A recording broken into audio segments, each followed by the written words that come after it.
once more, if Father Bob is on the phone, Father Bob, this is Tony. You may need to press *1 to unmute your phone. For folks just joining us for this webinar today, we'll get started in another half a minute.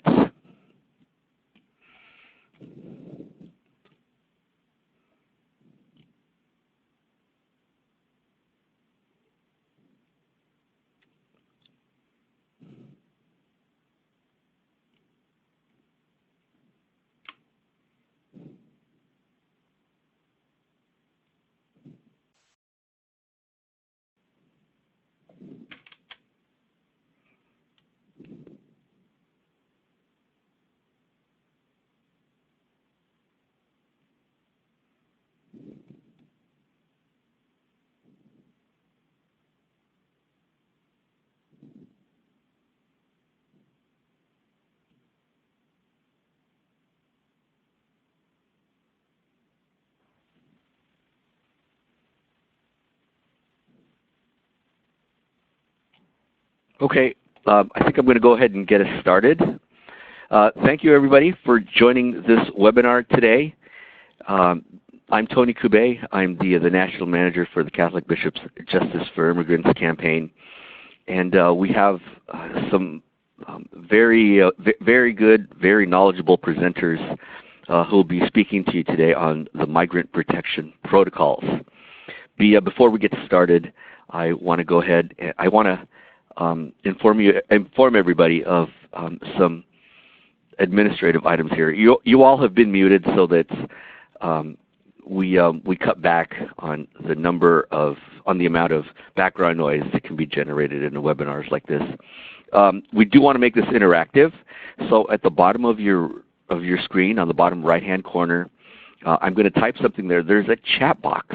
I'm going to type a welcome and a hello in the chat box. That's where you all can ask questions. We'll get to as many questions as we can as the webinar is going on. But yeah, that's where if you have any questions, please type them there. The other item I wanted to mention is this webinar will be archived on the justiceforimmigrants.org website. We'll send you all a link to this webinar after it's posted. Oh, I'm sorry, one more item. This webinar is an off-the-record conversation for the JFI network. So if there are any press or media folks attending or listening into this webinar, please let us know who you are. Please identify yourself beforehand.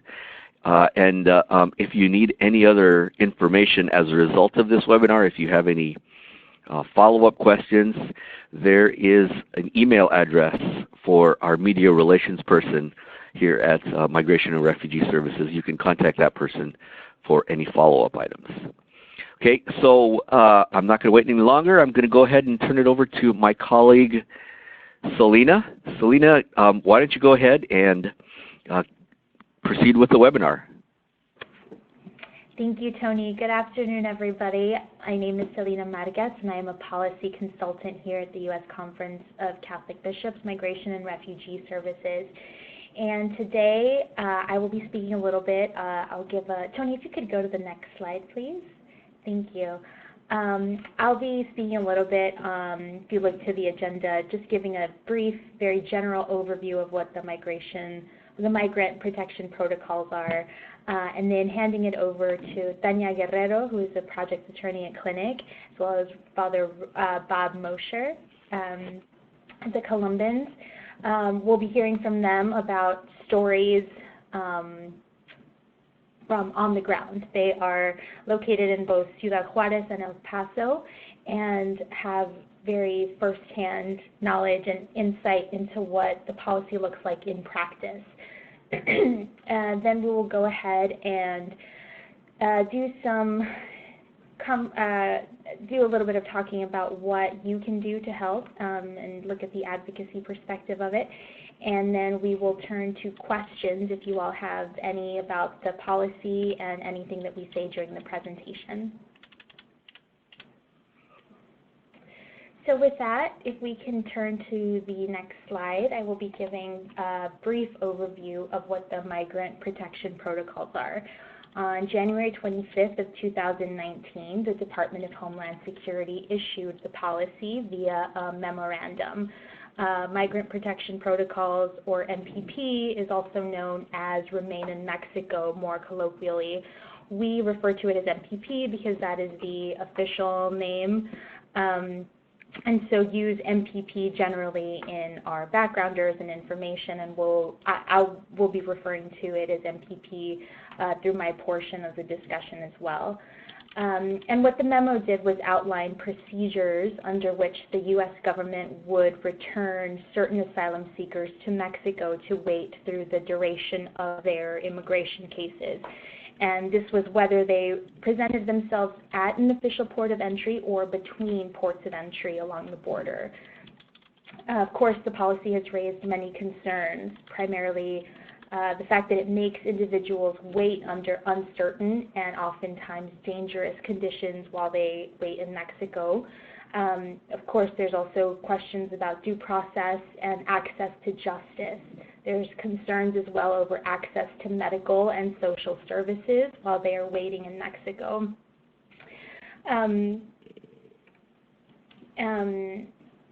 There are exceptions to MPP. Listed here on the PowerPoint are just 3: unaccompanied children, Mexican nationals, individuals with known mental or medical health issues. There are certain other exceptions. Unfortunately, we have seen reports from other organizations who have given accounts of these unfortunately not always being honored, and people with these either medical conditions or Mexican nationals, as it may be, have been asked to wait in Mexico while they are trying to seek asylum in the United States. The policy began in San Isidro and continued to spread sort of fairly slowly along the border and was effective along the entire border by midsummer of last year. Most recently, it was officially extended to the Yuma Nogales sector in Arizona. In addition, there, of course, has been litigation on the matter. It is currently pending in the Ninth Circuit, and we are just waiting to see whether or not it will be allowed to move forward from here. There was a preliminary injunction that stopped it from being implemented. That was overturned, and so now we're just waiting for a final decision on the policy altogether. On the first bullet, I have linked the USCCB backgrounder on Remain in Mexico, or MPP. If you would like to do a little bit more reading after this presentation, it's also going to be linked on one of our very last slides, so don't worry about getting to it now. But we do have a backgrounder if you would like some more information. The backgrounder that Clinic has is also linked at the very end, and we'll give you those resources again, as I mentioned. So now I will turn it over to Tanya, who, as I said, is in Ciudad Juarez and has very firsthand experience and works with folks who are under MPP every day. And with that, I will let her go ahead and start. Hi, everyone. If you can't hear me, I apologize. I'm in the middle of one of the shelters right now, and I'm trying to hide from the kids. I'm trying to find a quiet spot. First, I would like to pass to the next slide, Tony. I am part of Catholic Legal Immigration Network. We have a project that launched July 2019. It's Estamos Unidos Asylum Project. And our operations opened August 19th of last year. As of August of last year to now, we have been roaming Ciudad Juarez to different kinds of shelters and providing a variety of services that on the next slide we could outline. So the individuals that are seeking asylum in the United States and stranded in Ciudad Juarez, MPP, and many are metered.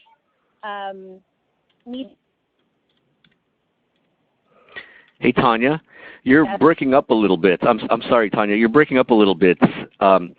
Maybe you can get to a place where there's less, and where there's better cell coverage. Can you hear me now? That's better. Yes. Okay.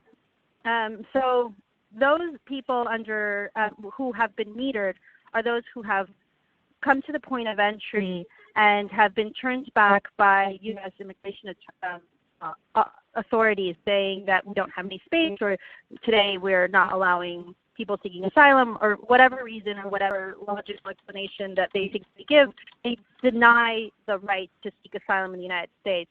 And so people are turned back and are forced to be put on some kind of list. And here in Ciudad Juarez, they are put on a list that's actually managed by the state of Chihuahua, and the government dependency is Puerto. And so as of recently, this is for foreigners and for Mexican nationals.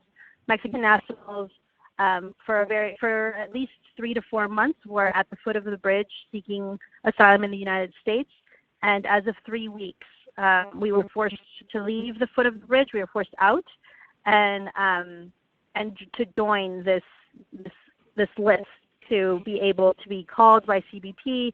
And usually there's about an average of 10 to 25 people that are received per day if these numbers are called. COESO has reported that there's about 19,000 people or so that have been placed on this list. So the important part of MPP when it comes to this list is that many on this list have been waiting a very, very long time, an approximate of 5-6 months, and then their number is called, eventually it's called, and they present themselves at the port of entry, and then now with MPP they're flipped back to Ciudad Juarez and are placed under this horrible migrant protection protocol, which a lot of us here in Ciudad Juarez call migrant persecution protocol, because that is actually what it really entails: persecution, not protection. Estamos Unidos provides Know Your Rights presentations, individual consultations.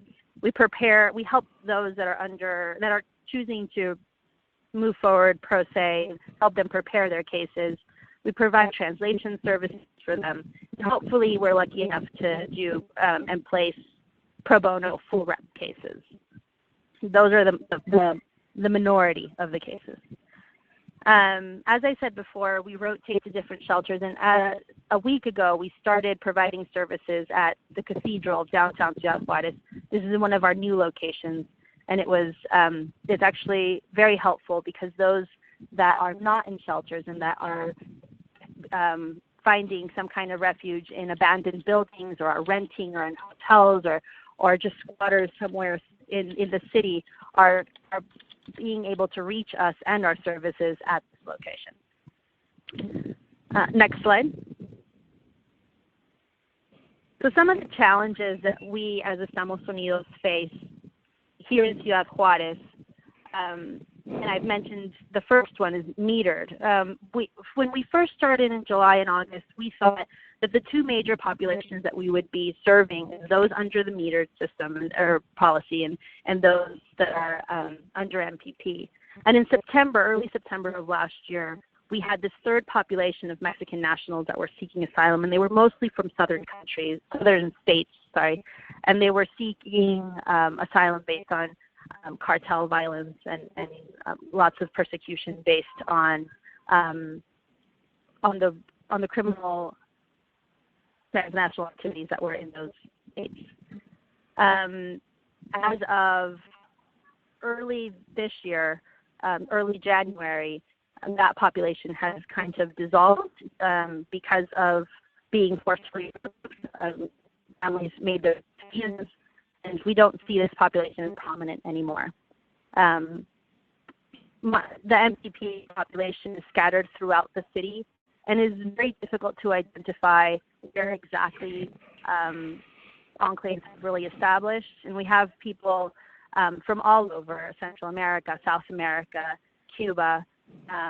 We had the presence of a few African countries as well, and that were metered, and some have already crossed.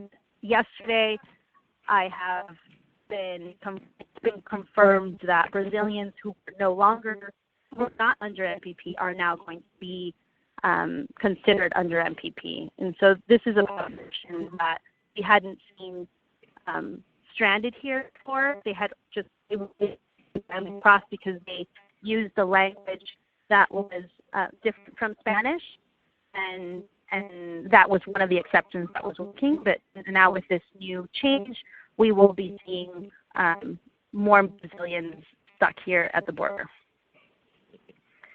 Many of you have heard of HARP. It's another system. Hey, Tanya. Yes? I'm sorry, you're breaking up again there. Maybe you can start back. We were at HARP. Yeah, so there's two new or pseudo-new systems that I don't know if you have heard. I'm sure you have, PACER and HARP.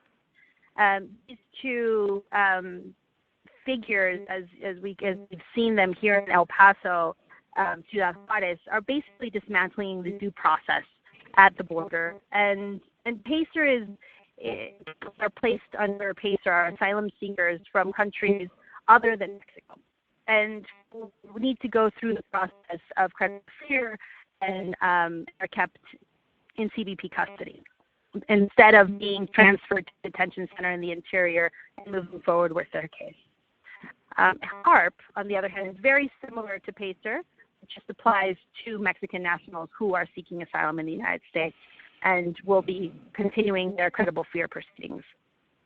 So these two, basically, there are huge hurdles that we've been seeing in the El Paso Juarez region. I can't really talk about numbers because I don't do numbers, but I can tell you that there's been many cases that I have talked to, and have accompanied one way or another that have been placed in the HARP program, and families have been separated due to this policy, this humanitarian asylum review process. Again, what these names that this administration chooses for these programs are very ironic because it is not humanitarian whatsoever. It is a process that speeds up the credible fear proceedings to the point where people are not prepared to present themselves or to obtain an attorney. Things that usually would go on in credible fear proceedings are just so expedited that it's just a whirlwind, and families don't know how to react. They're not prepared for it. But another challenge that we are facing now, and I'm sure many of you have been updated, is the travel ban.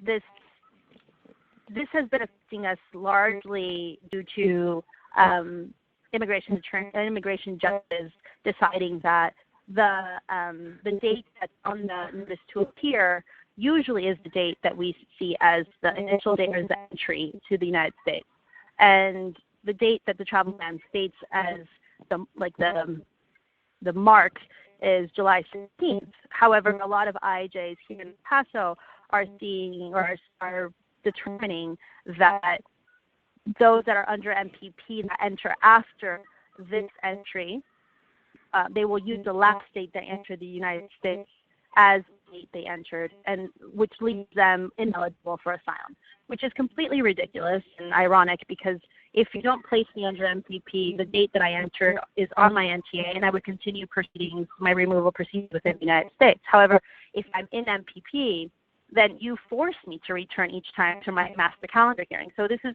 my entry was, let's say, May 15th. I've entered prior to that. I haven't entered prior to that, and my entries after that have been just because you have forced me to continue doing this and continue my proceedings from Mexico. So this is really hard, and what we've seen in some cases where we have had hearing on the merits is that we've had, instead of an asylum finding, we have withholding of removal. IJs are still arguing this, and we have had DHS attorneys agree with us, and yet we still have IJs that are not willing to take that step with us. Asylum cooperative agreements, there's several, and the one that I've seen most is the Guatemala, the agreement that we have with Guatemala and the United States has with Guatemala, and that was the first one that was signed. And it's where Hondurans and Salvadorans can be sent to this safe country called Guatemala. There's been agreements with Honduras and Salvador. They've both, I think, been signed in September of last year, but I have not known of any cases where people have been sent to El Salvador and Honduras. I'm sure other people can speak about that. One of the main challenges that we continue to see, and that the reason why Estamos Unidos project is here, is because of the insufficient access to counsel. Only 2% of those under MPP have representation, and this is a constant fight. There's a lot of people. There's thousands of people in Ciudad Juárez, and not only in Ciudad Juárez, but all across the border. And they're in the country where their attorneys are not. And many families are trying to find representation. It is very hard. So we try our best to provide legal orientation and for them to know that they have rights and that they have the right to represent themselves as best as possible. However, it is very hard to navigate a system that you don't know in a language that you don't know. And so representation is always ideal. Next slide, please.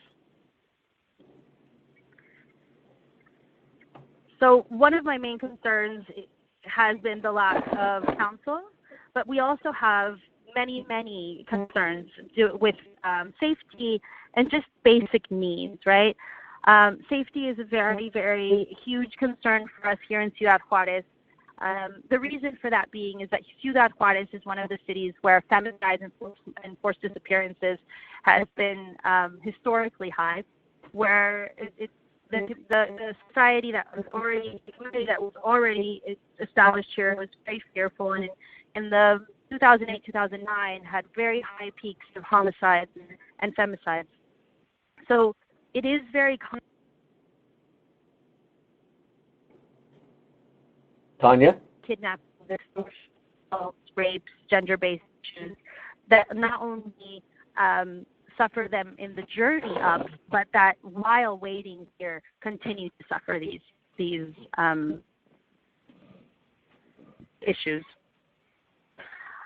Many of the people that I over here in Ciudad Juárez are not in shelters. I'm trying to reach out and expand my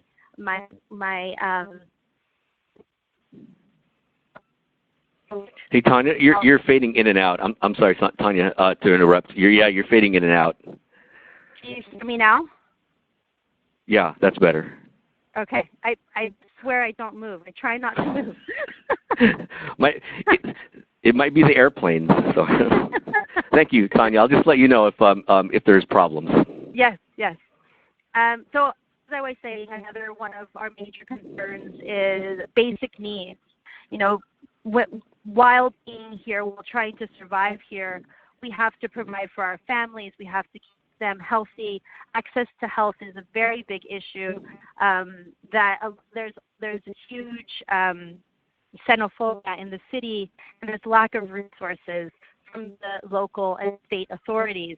So access to medical attention is something that really we have encountered frequently, to the point where when we try to give legal orientation and try to help those that are trying to prepare their 589 applications or asylum applications, we first, before peeling the onion and get into a legal strategy of sorts, we really have to figure out how to help them with their child who has been ill for several days and needs hospital attention, or having a mother who's pregnant and who has the threat of a miscarriage.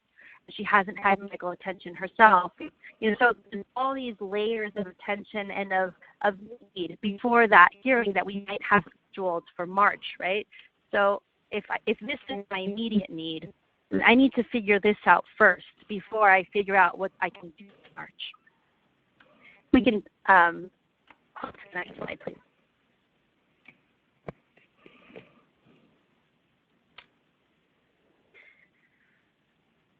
We serve.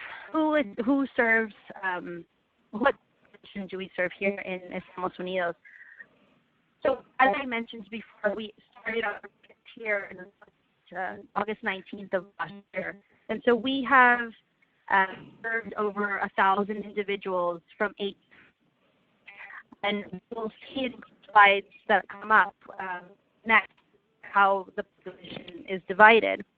We have served over 1,000 people in 609 consultations from 10. And the majority of the people that we serve are under MPP. And there is that small percentage of people that are still being referred, and we do provide services. Next hey, slide. Tanya. Sure. Yeah, it's Tony again. Maybe if you kind of talked into your phone, that will alleviate some of this.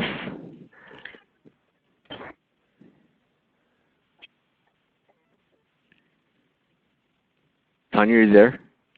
Do you hear me? It's a little bit difficult and fading in and out, Tanya. Does this sound better? Yeah. There you go. Okay. So the next slide is a gender breakdown, and this is divided between male and females, noticing that there's more of a male population. The next slide, we divided ages. This really provides, to me, a snapshot of who is actually in Ciudad Juarez. And this is also very, this is a caveat from my end, where depending where you sit at the table is who you speak to.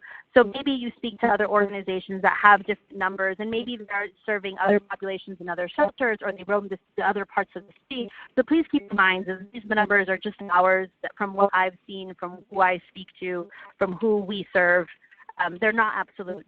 This is why I hate numbers. With ages, you can see that minors under the age of 17, there's 44% of minors that we see. And the ages of 18 to 30 is a 22%. We do see people older than 51 years old, and they're like a 2%. There's an unknown section, and it's larger than what we expected. It's 11%, and this usually pops up because there's people that don't know birth dates, or they're not very sure of them and of their family members, or they don't have birth certificates. Those issues like that come up, and that's what makes it unknown. Next slide, please. Countries, and I know this is a big question for everybody. It's like, who do you see down there? And so the majority of the people that we're seeing are from the 3 Central American countries that we hear a lot, is Honduras, Guatemala, and El Salvador. We did see in the past a huge Mexican population. We have Nicaraguan and Cuban and Venezuelan. We have served a few people from the United States that have been removed. And the two populations that we'll be seeing more of is Ecuadorian population, Peruvian population as well. And I don't know why that is. I just know that there's a wave of, and I've been seeing an uptick in those two nationalities. If we can just finalize that in this year of MPP, I would really stress that there's no doubt that MPP and the metering system kills people. We have lost a few people in Ciudad Juarez because they have been denied their right to seek asylum in the United States, and because they've been stranded in a place where there is very few opportunities for them to access the medication, the medical attention that they need. I last week met a mom who lost her child because she was back from a few hospitals and she wasn't able to give birth on time. We have a lot of issues when it comes to chronic viruses due to rat droppings and due to shelter conditions that are just abhorrent. The objective of MPP is to deter, and to deter the most vulnerable. And our objective as asylum seekers and those who hold the right to seek asylum is to do this in the most humane way possible. So I know that a lot of you may be thinking of how to help, or that this is just a terrible situation and there's nothing we can do, but I assure you that you can. You can do a lot. And I know that not all of us have the time to come down and donate an hour or a week of your time and to help us roam around Juarez and provide these services. However, you can volunteer remotely and provide translation services, or maybe you can help, as Selena has done, help me prep a family for their hearing on the merits, and for them to know what to expect and how to answer the best way the questions that are going to be asked of them. We can get creative, and there's always room for help. So if you're willing and able, just give us a call. Thank you so much for your time. Thanks, Tanya. Very well done. I know that you're doing outstanding work, and you're working really hard, I know, down there at the border. So thank you very much. Father Bob Mosier, if you're on the phone, can you press *1 to unmute your phone?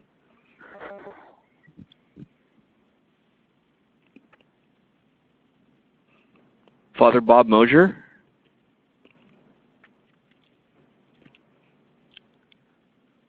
So, Selena, I'm going to go ahead and turn it over to you. I don't know if Father Bob has been able to join us. Sure, not a problem at all. Tanya, thank you so much for your presentation and for all of the work that you're doing. As she mentioned, I did have an opportunity to go down to Ciudad Juarez and was able to see what Tanya does on a daily basis and see really the impact that MPP has on migrants who are seeking asylum. And I mean, I'm just in awe of your work. And yes, Tony, if you could go to the next slide. As Tanya mentioned, there are ways that we can help while we try to see, from an advocacy perspective, how to do away with the policy altogether. There are actions that we can take to ameliorate it in the meantime. This slide has a number of suggestions that we came up with. As Tanya mentioned, there are ways to volunteer either in person or remotely if you can offer your services to translate or to communicate with a migrant who is in need of, translation or help prepping documents or prepping for a case. Estamos Unidos, which is the project that Tanya is leading in Ciudad Juarez, is linked here on this PowerPoint slide. Catholic Charities in Rio Grande Valley also has opportunities for volunteering. I was down in Matamoros over the Christmas holiday. I am originally from McAllen, Texas, so Matamoros is one of the border towns that I am near. And it's a different snapshot there than what we're seeing in Juarez. At the foot of the bridge in Matamoros, there's a campsite of about 2,000 migrants, some of who have been there for months at a time and are waiting and have been waiting and will continue to wait. And it's as dire as you would think it is. And there's always something that we can do to help. We can volunteer our time. Here are some links I have added as well. If you're not able to give of your time or actually travel down to the border, these organizations, Catholic Charities Laredo, Rio Grande Valley, Catholic Community Services of Southern Arizona, Hope Border Institute, DMRS El Paso, Catholic Charities San Diego, all have donation links on their website. And if you can give that, you can give of your time. We can also pray for migrant families who are stuck, who are between two sovereign nations trying to negotiate a policy that we have never seen before. And we can always extend a prayer for them. As I mentioned earlier, we can also learn more about what the policy entails. The USCCB MRS backgrounder is linked here, as well as the information that Clinic provided on their website. You can also, if you have the time, visit the border and see for yourself.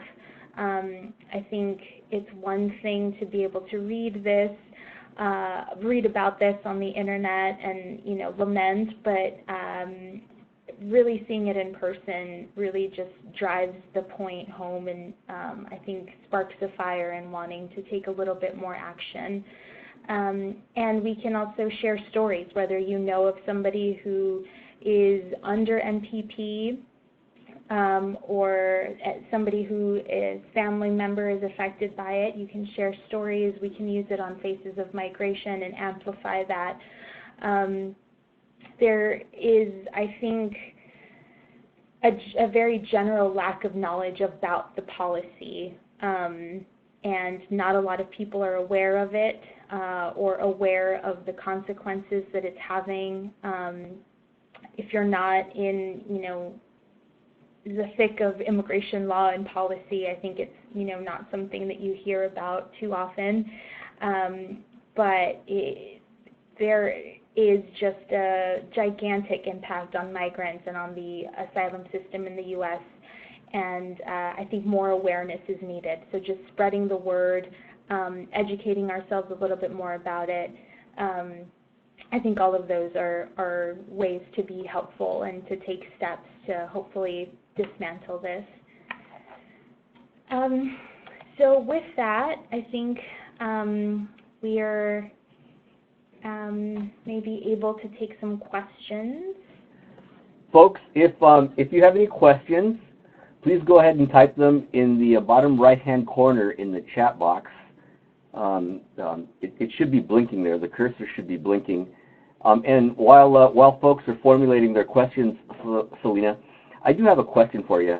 You know, I remember hearing Sister Norma Pimentel speak once, and she said that if you know, if folks want to help and contribute, she said what's really a big help is for folks to send, for example, gift cards or you know, checks or frequent flyer miles, because there are, you know, there are people who can provide kind of clothes and in-kind assistance at the border, but what they're really looking for are the gift cards so that they can go buy, you know, diapers as they need them. Can you speak to that? Right. I'm sure that each organization probably has their preferences in terms of donations. We are actually working right now on a best practices manual for how to get resources from the U.S. into Mexico. And we're working on this along with several other Catholic entities and organizations. I think that there are a number of ways that it is helpful. If this is something that Sister Norma mentioned before, it's probably because their Catholic Charities RGV has a system for how they're able to purchase the resources and supplies and ultimately get it to those who are in need. So I can't speak to each directly, but I think that that's probably a very sensible idea, especially if you're further away and can't exactly take, you know, a huge amount of clothing. Probably a gift card or something of the sort is sensible. Great. Thank you, Selena. Again, folks, if you have questions, go ahead and please type them in the chat box. We'll let everyone have a minute or two to type in their questions. Oh, here's one from Lucy. Hi, Lucy. Selena or Tanya, I don't know. Okay. Would Estamos Unidos provide transportation to the place where people need to cross to attend the court? If so, where would they begin the transport?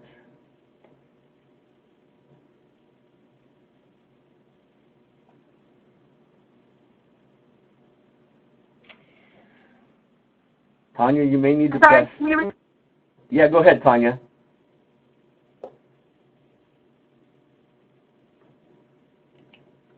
Tanya, you might be muted again.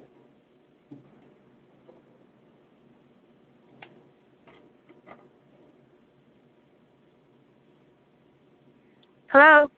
Yeah, go ahead, Tanya. Can you repeat the question, please? Sure.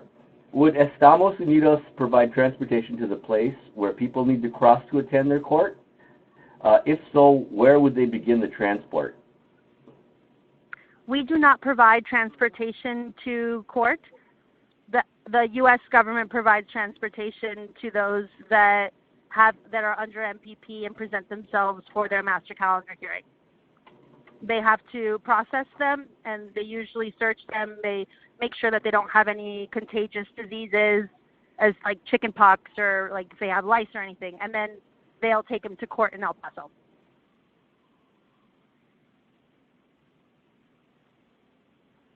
Thanks for the question, Lucy. Very good question. Thanks, Tanya.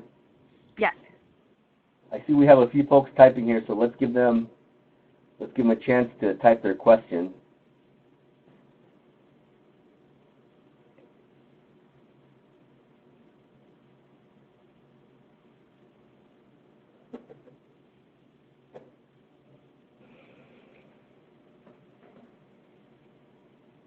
And I think while we're waiting, just to expand on that, and Tanya, please correct me if I'm mistaken, but I believe that people are asked to report to the port of entry extremely early in the morning for a hearing that's a little bit later in the afternoon.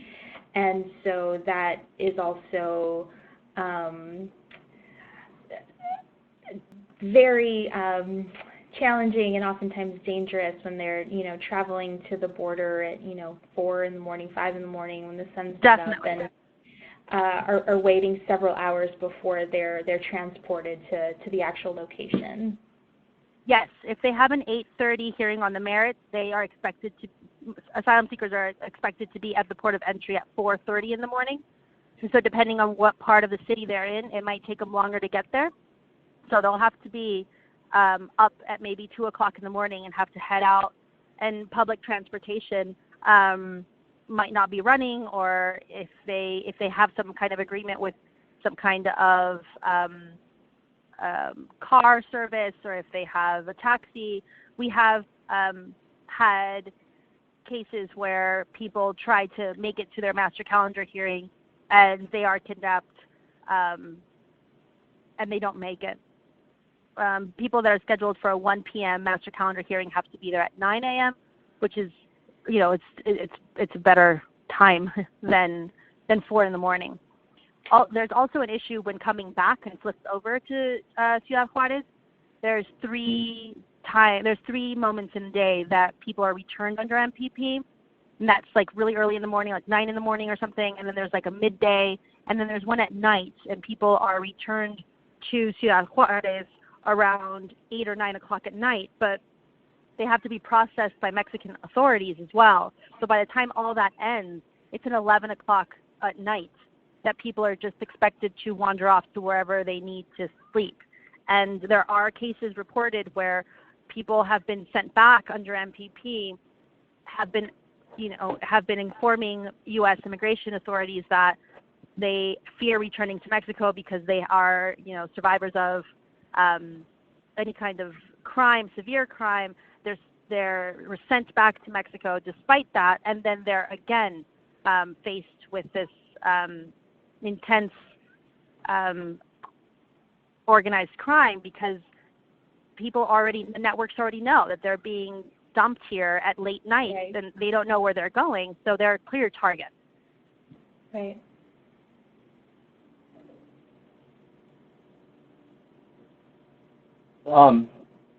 Tanya or Selena, I'm going to ask if you can answer this question. I don't know if you can, but I'm going to ask anyway.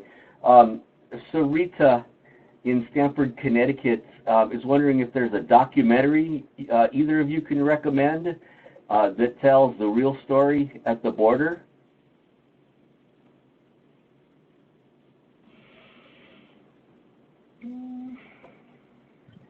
I'm sorry, I don't. I don't know of any documentary. I do know that ACLU has done really great articles, and I don't know if videos, but I do know of like a picture gallery thing that might be, you know, for people that are more visual. But I don't know about a documentary. Yes, nothing's coming to mind for me either, but I do second the ACLU having some pretty detailed, thorough reports of what's going on, specifically one on MPP with pictures, and it's definitely very informative and striking. Sounds like an opportunity for an independent filmmaker. Hey, Tanya, this is a follow-up question from Lucy regarding what you were saying about the very early morning appointments. So, if the whole family has a court date and they need to show up at the border crossing at 4:30, does that include everybody? I mean, the babies too? Yes, everyone has to appear at their master calendar hearing. If they do not, they're ordered removed in absentia. So I have had cases where, despite the child being ill, they do have to present themselves at the port of entry. That way, the officer that's processed can determine that they appeared and that due to illness or contagious whatever, they won't let them in and they'll give them a next master calendar hearing. But if they just do not appear, they will have in absentia order. Great question. Thank you. Here's another one. Okay. Do you know of any cases that can prove violence after arriving back in Juarez, receiving humanitarian parole for asylum? After they've been returned, and then they encounter some violence in Juarez, are they able to enter the United States as a result of that second encounter with violence? If they pass the non-refoulement interview, or called like the fear interview, then they are able to be removed from MPP and continue their removal proceedings within the United States. Many times I have encountered cases where they have had serious aggressions here in Ciudad Juarez, and being able to say the reasons why of the attack or the reasons for the rape, or not knowing who these people are specifically. They just know that they're criminals. They don't know if they're a particular cartel or whatnot. Then they haven't proved the nexus of sorts, and so then they're denied their non-refoulement interview and flipped back to Ciudad Juarez. It is very hard to pass to the threshold of that non-refoulement interview. Some people say that only a 1% of the population passes the non-refoulement interview, but I don't know about the numbers, but I do know it's very difficult. We do try to help them obtain police reports, translate them for them.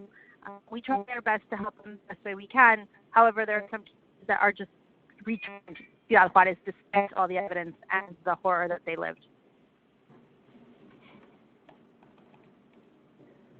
Sarita in Connecticut, our colleague Rina Guido replied to your question about a recent PBS documentary you may want to check out. There's a link in the chat box. So thank you, Rina. Appreciate it very much. And thanks, Tanya, for your response. Folks, these are good questions. My colleagues Selena and Tanya can be on the phone for a little bit longer, so we welcome your questions in the chat box. Oh, here's another question from Lucy. Thanks, Lucy. Is anything being planned for the MPP folks who have been returned to Nogales but have a court date in Juarez? So this is alarming for all of us that are down here, just because the trajectory, that the travel that they have to do, that people have to do from Nogales to Ciudad Juarez is really dangerous. There's a lot of cartel movement there. So it's a really big concern of ours to figure out what we're going to do. Some organizations, some Catholic orders have been thinking of providing transportation or helping to secure somehow some way a safer route for them to get to El Paso for their hearing. But it's all in the works. It's all new to us. We're trying to react as best we can. Yeah.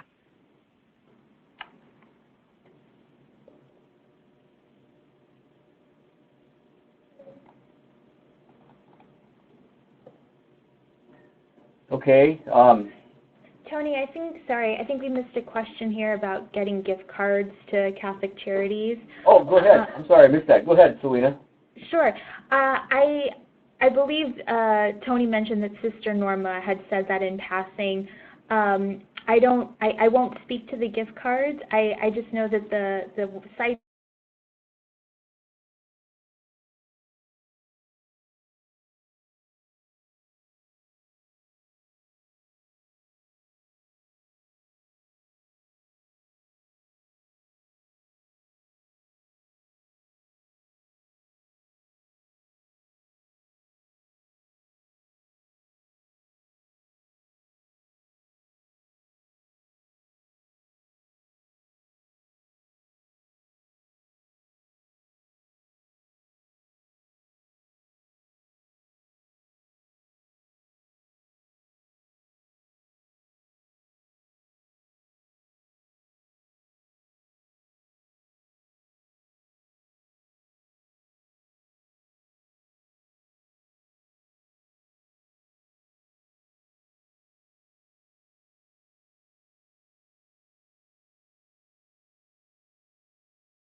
On your computer. Regardless, if you folks have any questions, if anyone has any questions, we'll wait another minute here. You can type your questions in the chat box.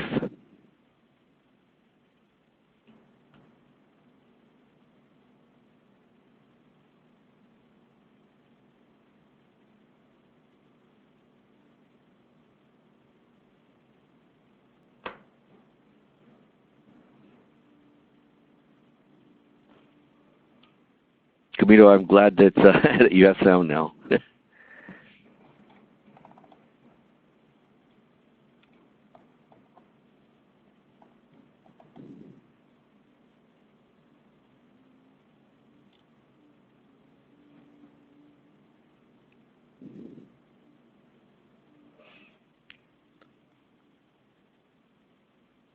Okay.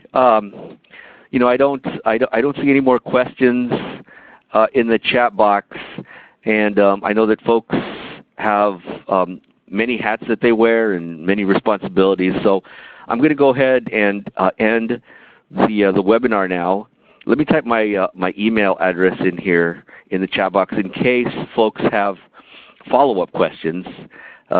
You know, you might be thinking of something, you know, in the next couple of hours, and you're thinking, oh, I should have asked this question during the webinar. So feel free to send me a question, and I'll pass it on to Selena and Tanya for an answer. So there is my email address. And everyone, especially my colleagues Selena and Tanya, thank you for taking an hour out of your busy schedules for presenting to the group. Everyone participating in the webinar, thank you for spending time with us and learning more about the migration protection protocols. This webinar will be archived on the justiceforimmigrants.org website in our webinar section. If you have any follow-up questions, please let us know. Please send an email to me, and we'll get back to you with an answer. Thank you, everyone, and have a good rest of the day. Appreciate it. Bye-bye. And yes, thank you, Tanya, so much for all of your work.